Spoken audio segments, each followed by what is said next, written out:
C'est avec grand plaisir que je vous présente les lauréats du prix Reconnaissance La Capitale, qui reconnaît des personnes exceptionnelles des services publics québécois. Dans le contexte hors du commun que nous vivons actuellement, la 5e édition de notre concours nous a demandé de faire preuve d'une grande imagination afin de vous présenter nos gagnants. Chaque lauréat a donc reçu par la poste une boîte cadeau festive, incluant son trophée ainsi qu'une bourse de 2 500 $. Je vous invite dès maintenant à découvrir notre lauréate dans la catégorie Réseau public de la santé et des services sociaux. Madame Geneviève Clemens, psychoéducatrice au CIUS de l'Estrie, point de service de Sherbrooke. On dit qu'elle a une formidable capacité à sortir de sa zone de confort et initier des projets qui permettent de faire rayonner son institution dans l'ensemble de la province. Toutes mes félicitations, Madame Clemens. Votre travail fait une réelle différence dans votre milieu.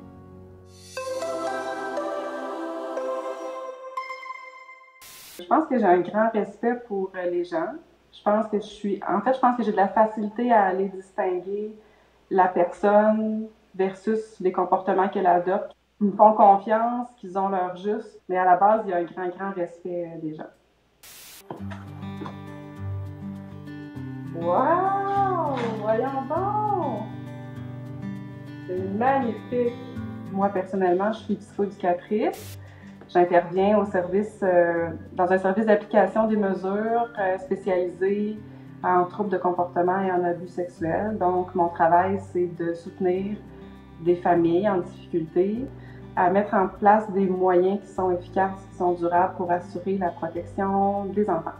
En fait, souvent, les familles avec lesquelles je travaille sont en crise majeure. Dans les dernières années, je me suis spécialisée dans l'intervention auprès des familles dans lesquelles il y a eu de l'abus sexuel intrafamilial. Donc, je suis appelée à travailler plus spécifiquement avec la victime de l'abus sexuel, son parent non abuseur, mais aussi avec l'auteur d'agression sexuelle, qu'il soit adolescent ou adulte.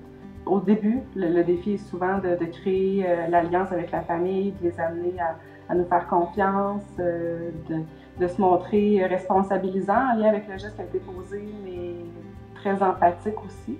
En fait, je pense que ce qui me rend le plus fière, c'est de constater qu'une famille avec laquelle je travaille est en mesure, sans mon aide, d'arriver à répondre aux besoins des enfants, puis qu'ensuite on puisse fermer le dossier et qu'ils n'ont plus besoin de notre service.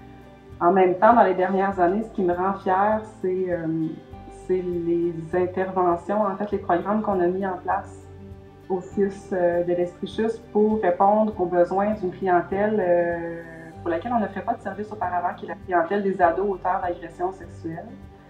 Donc, j'ai fait partie de l'équipe qui a implanté le programme ADOC, qui est le programme de groupe pour cette clientèle adolescente.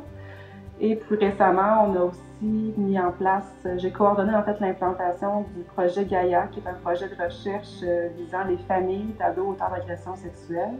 Donc, c'est deux projets qui sont conjoints. Ça fait en sorte que les jeunes puissent recevoir des services dans notre région plutôt que de devoir aller, par exemple, à Pinel, à Montréal.